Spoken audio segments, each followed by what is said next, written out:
Hey guys, how are you? Thank you so much for your comments. I'm telling you guys, I so appreciate how you guys are loving this vlog. Welcome back to Lioness Say So. Kama kawaida, I am Sironka the Lioness and this is Lioness Say So. Basically today I'm going to touch on a topic that a lot of people have some misconception about. Now, guys have been asking me, how is it you can be able to approach or date somebody who is a widow or a widower? Meaning this is somebody who was in love with someone and it's not like they broke up, this person just happened to pass away. Now, the difference between dating a normal person who's just had a bunch of different relationships and the people, they have broken up, the person has gotten closure. One thing when you date somebody whose spouse has passed away, this is somebody who doesn't have closure. This is somebody who has a lot of pain inside them. This is somebody who is still in love with that person who has passed away. So guys, so a couple of you are wondering, hey manze, niaje tunaweza taka kupenda umse lakini inakuwa ni difficult. Let me tell you why it's difficult, okay?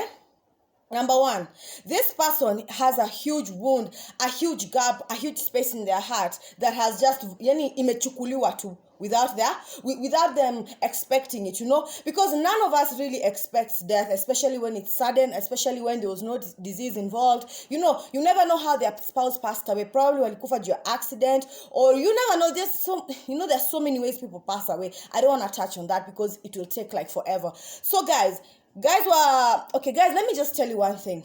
If you want to date somebody who has been through a lot of pain, especially when it comes to grief, number one, don't rush them, okay? Don't rush them. Because one thing, ukikuja na maspidi zako za mapenzi, if you come there ati unajaribu kumuonesha mimi ni ule msee ndakupenda ndakuwe unwe ni wangu ni nini, one thing, huyo msee hata kupenda ata back up. You know why? Because unajaribu kujiforce kwa void yenye mtu aliwacha. Now maybe this person is not yet ready to let go of the love that they have for this person who has died. You see? Now guys, why is somebody still in love with a dead person? First of all, do you know love is an energy that doesn't just end in the snap of a finger. There's no way today I can be in love with somebody tomorrow and ati imeisha. That's not how human beings work. No way. Now I'm talking when they get over things so quickly, they are lying, they're being in denial, and they are giving you a lot of crap. Now, this person who has passed away has definitely made an impact in this person's life, especially if they've been together for a very, very long time. You see? Now, here you are, you're a stranger. Yes, you're a stranger because hajakujua for more than even maybe a few months or maybe a few weeks, and yet you're here trying to be all Mr. What. You can't force it. That's the thing. I'm trying to explain to people. You can't force it, you see? Another thing is, you have to be a very understanding and patient person, because let me tell you, this person's name will come up a lot. Because when people are healing from grief, of course they will definitely think about this person a lot. Na mtu akiwaza mtu sana jina lake utokelea, ama compare situations, ama atakumbuka memory na atataka kukuambia. Sasa kama wewe si mtu patient, utaanza kusema ai, kwani udem ama uchalia hizi saa mtu wake na niko hapa na mtu hayuko. You see that kind of attitude? If you come with that kind of attitude when you're trying to date somebody who's bereaved, then definitely hamta succeed kwa hiyo relationship, kwa sababu utaona ni kama udema na kuestia ama uchalia na kuestia time yako, na mtu ataona ai, kwani msee anafikiria who the hell is he? Hata si lazima nikuwe na msee, unaelewa? So kuna vitu tu mingi sana watu wanafaa consider. Another thing, do your research.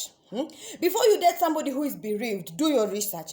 Learn how to handle these people, because these people are very sensitive. They are very sensitive people.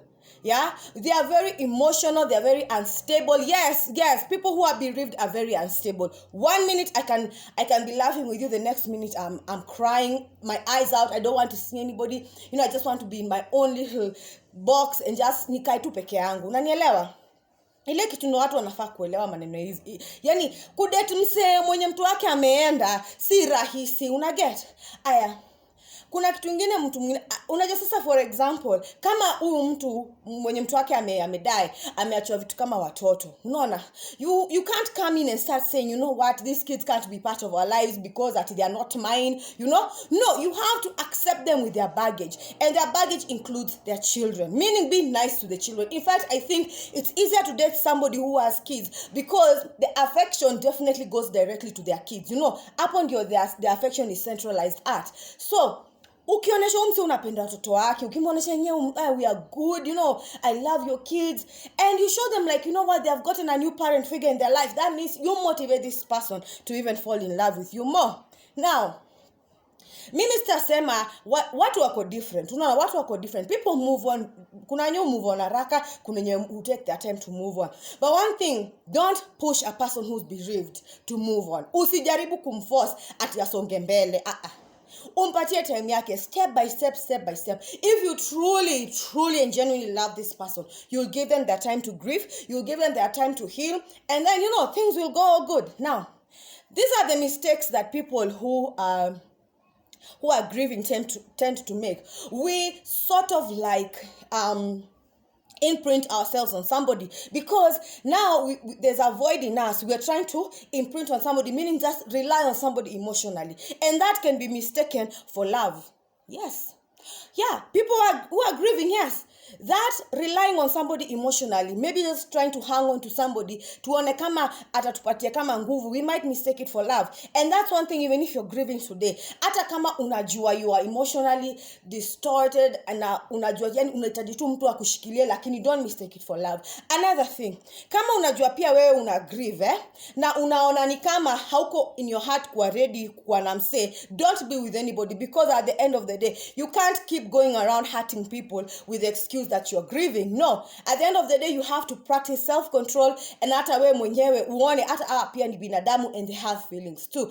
Another mistake grieving people make is we tend to be emotionally detached to somebody while we're thinking enyewe this could grow into something. No, you see, being with somebody on a technicality is a very bad misconception of love, because huwezi jua by the time nita heal in the next 10 months or the next 6 months, maybe nitakuwa a different person. Because one thing I have to promise you guys is grieving and loss changes somebody's personality. Yeah, don't ask me how I know.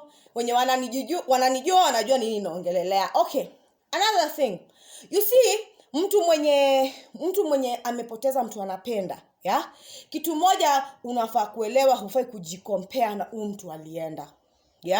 Same as the person mwenye ameachwa, ufai kucompare mtu wako in your life right now to the person who has gone, you see.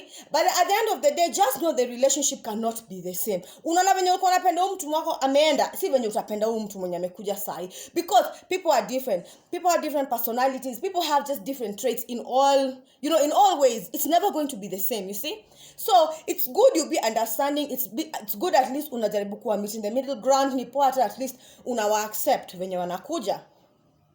If you're not ready to move on with your life, if you're not ready to love somebody, then it's good at least you take your time. Unajua, don't rush yourself into something and then ile time utakuwa umeheal utasema fuck, why the hell did I get myself into this thing? This is not the type of guy I even see myself with at this point of my life, you see. Yeah, so it's good. And also, guys, don't fixate so much on the past. Don't fixate so much on this person who has gone. It's really, really, really, really traumatizing. Kwa sababu ukishinda ukifixate kwa mse alienda, manze utakuwa pia unajumiza kwa roho. Another thing, guys, if you want to date somebody who has lost somebody mwenye ameshaenda, another thing I can just tell you, approach with caution. Approach with caution. Like I just said on my previous statement, do your research. Make sure umejua what the hell you're getting yourself into. These are late nights of somebody crying. These are days of mood swings. These are days whereby you're going to have to be his or her rock when they're feeling low. And it's not because of you. It's because of somebody else that they love. You see? With time heals everything. You see, time it up. And when you're there, when the healing process is there and you're patient, trust me, this person uko na yeye, if it's meant to be, then it's good. It can end up being a very beautiful story. But another thing is, like I said, don't rush this person to move on. Pia wewe ingekuwa ni wewe umewachwa, ungetaka kupelekwa na hiyo rada, tunapelekwa haraka. Anyway, guys, I wish you guys all the best. Kama umepata mtu unampenda na unajua mtu maybe ako kwa hiyo ligi ya kuachwa nini. I wish you guys all the best. Kama uliachwa tafadhali, I hope if you're having any mental health issues ama you are having addiction issues, please seek help from any counselor or get help from your family or friends. Please do not go through this by yourself. If you think you cannot talk to people that you don't trust, please trust me. Get into my DM. get into my DM, research me, get into my DM, tutaongea, tutakutana, and I will also help you to, try to improve on yourself, you see. Another thing, guys, please be strong. I know it's not an easy time. I don't know whoever is watching this. I don't know how long you have been bereaved. I don't know what you're really going through, but in your head right now. But one thing I can encourage you guys, it does get better. With time, it does get better. You start to heal. You start to be stronger. You start to seeing the world as beautiful as it's supposed to seem, Yeah. So guys, take your time. Heal. Na tafadhali, if you need help, seek it. Okay? Kama una date mtu mwenye unajua akona shida kama hii, maybe ana go through maybe other difficulties that unajua zina concern, maybe they're life threatening, please make sure they seek help. Make sure you talk to them. Make sure you inform their family, okay? Guys, I always say, man, this is Lioness Say So. Make sure you comment, like, share, subscribe. Today was a bit of a touching topic, but I thought it is good that I come out and just speak on it, because I feel like this can help a lot of people, especially those ones who are not understanding. And yeah, mse rada yake ni gani? Kwa hivyo sasa leo nimekwambia rada yao ni gani. Okay, guys. Till next week, I hope to see you here. Make sure, guys, you talk about Lioness Say So. I love you guys, and God bless you. For those guys who know, the guys when you nimeguzia kwa hii topic, stay strong. God loves you. It is well.